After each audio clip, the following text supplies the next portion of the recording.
Reporter breaking. BJP തെരഞ്ഞെടുപ്പ് fund തിരിമറി ആരോപണത്തിൽ പരാതിക്കാരെ ബലിയാടാക്കി ആരോപണ വിധേയരെ സംരക്ഷിച്ച് ബിജെപി. ആരോപണത്തിന് പിന്നിൽ ഗൂഢാലോചനയുണ്ടായെന്നാണ് അന്വേഷണ കമ്മീഷന്റെ കണ്ടെത്തൽ. ബിജെപി സ്റ്റേറ്റ് ഓഫീസിൽ നിന്ന് രേഖകൾ ചോർത്തിയ ഓഫീസ് അസിസ്റ്റന്റിനെ പുറത്താക്കി. മാധ്യമങ്ങളിൽ തെരഞ്ഞെടുപ്പ് കണക്കുകളുടെ രേഖകൾ എത്തിച്ചത് ഓഫീസ് അസിസ്റ്റന്റിന്റെ സഹായത്തോടെയാണ് എന്ന കണ്ടെത്തൽ. ഫണ്ട് തിരിമറി ആരോപണത്തിന് പിന്നിൽ ചില നേതാക്കളെന്നും അന്വേഷണ കമ്മീഷൻ കണ്ടെത്തി. ഗൂഢാലോചനയ്ക്ക് പിന്നിൽ പ്രവർത്തിച്ചവർക്കെതിരെ കൂടുതൽ നടപടിയുണ്ടാകും. അതേസമയം തട്ടിപ്പ് നടന്നിട്ടില്ല എന്നാണ് കമ്മീഷന്റെ വിലയിരുത്തൽ. പരാതിക്കാരായ 2 പേർ അന്വേഷണ കമ്മീഷന് മുന്നിൽ ഹാജരായിരുന്നില്ല.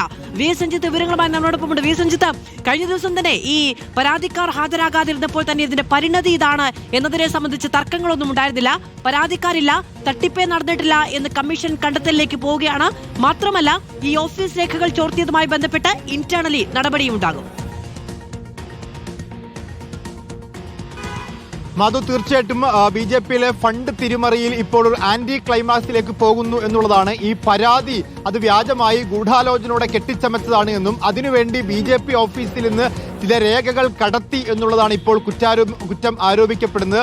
അങ്ങനെ രേഖകൾ കടത്തിയ ഓഫീസ് അസിസ്റ്റന്റിനെ ഇന്നലെ തന്നെ ഒരു മുന്നറിയിപ്പില്ലാതെ തന്നെ പുറത്താക്കുകയും ചെയ്തിട്ടുണ്ട്. ഈ ഗൂഢാലോചന മുതിർന്ന നേതാക്കളിൽ ചില അറിഞ്ഞുകൊണ്ട് നടത്തിയതാണെന്നും അത്തരത്തിലുള്ള ഗൂഢാലോചനയിൽ പങ്കെടുത്തവർക്കെതിരെയും കൂടുതൽ നടപടി ഉണ്ടാകും എന്നാണ് ഇപ്പോൾ മനസ്സിലാക്കാൻ സാധിക്കുന്നത്.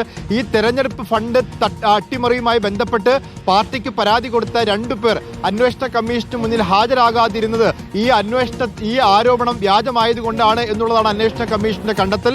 മാത്രവുമല്ല, ഈ പരാതി അതൊരു ഗൂഢാലോചനയിൽ വന്നു. ആ ഗൂഢാലോചനക്കാർക്കെതിരെയാണ് നടപടി ഉണ്ടാവുക. ഇപ്പോൾ ആരോപണ വിധേയരായിട്ടുള്ള പാർട്ടിയുടെ സംസ്ഥാന സെക്രട്ടറി ഉൾപ്പെടെയുള്ളവർ അതിൽ നിരപരാധികളാണ്. അത്തരമൊരു തട്ടിപ്പ് നടന്നിട്ടില്ല എന്നൊരു നിഗമനത്തിലേക്ക് കാര്യങ്ങൾ എത്തുന്നു. അതായത് പരാതിക്കാരെ ബലിയാടാക്കുകയോ പരാതിക്കാർ കുടുങ്ങുകയോ ചെയ്യുന്ന ഒരു സാഹചര്യത്തിലേക്ക് പോകുന്നു. ഫണ്ട് തിരിമറി നടന്നിട്ടില്ല എന്നൊരു കൺക്ലൂഷനിലേക്ക് എത്താനുള്ള ഒരു അന്വേഷണ കമ്മീഷനാണ്. അപ്പോൾ യഥാർത്ഥത്തിൽ അന്വേഷണ കമ്മീഷൻ അന്വേഷിച്ചത് ഫണ്ട് തിരിമറിയെ കുറിച്ചല്ല, മറിച്ച് ഇതിന്റെ പരാതിയുടെ ഉറവിടത്തെക്കുറിച്ചാണ് എന്ന് വേണം മനസ്സിലാക്കാൻ.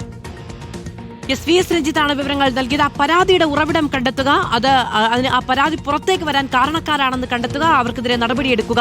ഈ പരാതിയോ ഇങ്ങനെ ഒരു തട്ടിപ്പോ ഇല്ലാതാക്കുക എന്നതാണോ സംഭവിച്ചത് എന്ന ചോദ്യങ്ങളാണ് ഉണ്ടാകുന്നത്.